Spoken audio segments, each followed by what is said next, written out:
Howdy team, we're going to work on Chapter 4 Excel Grader, Rockville Auto Sales. When you download the file, you should have a tab on Fleet Information, Sales Information, and First Quarter Sales.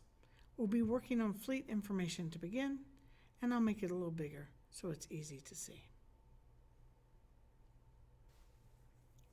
Step 2, freeze the first row of Fleet Information worksheet. So we're going to go up here to View, and in the View, we're going to pick Freeze Panes, but you do want to take the drop-down menu because there's several choices. We'll be freezing the top row. This enables us to keep A1, B1, C1 available even though we can scroll past our data. There's a huge advantage of being able to see at the bottom row of data what that column of information means. So we've frozen the first row, and we're going to save, and that's the end of Step 2.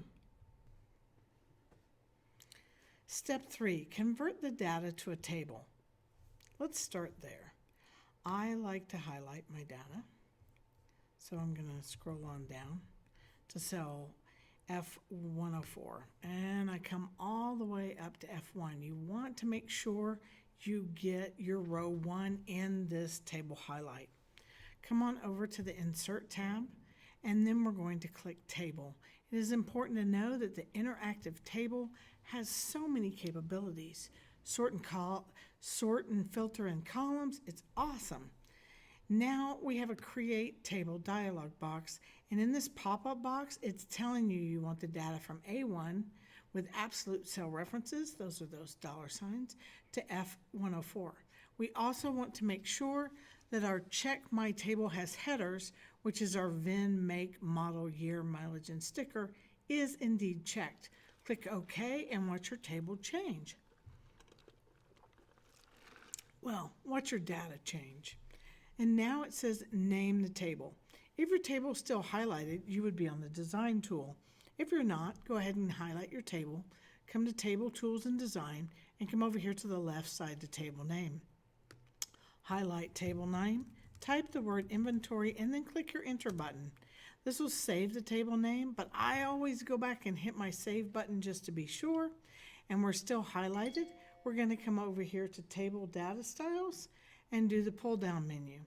On the pull-down menu, I'm going to pick Medium 19. So that's 28. That's 21.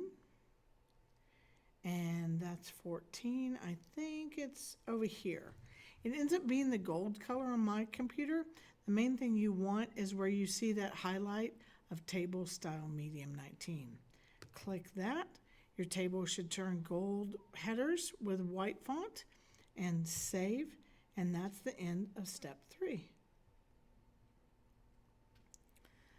Now, Step 4 says to remove duplicate records. I'm going to go ahead and highlight my whole table again. And then I'm going to come to the Design tab. And on the Design tab, I'll be at the Tools panel. And I'm going to click Remove Duplicates. It's really important to realize that Excel will identify any row of information that has an exact row copy. If there's one number off, it won't call it a duplicate. But if it finds a duplicate, it will remove and delete that information. So you'll only have a single entry. I'm going to click Remove Duplicates, and it says, do you want to select them all? And we do by default. And then we click OK, and it says you have removed 3 duplicate values. Now remember earlier we had 104 rows of data. Let's scroll down, and now you have 101 rows of data, or 100 because that first row is really our titles.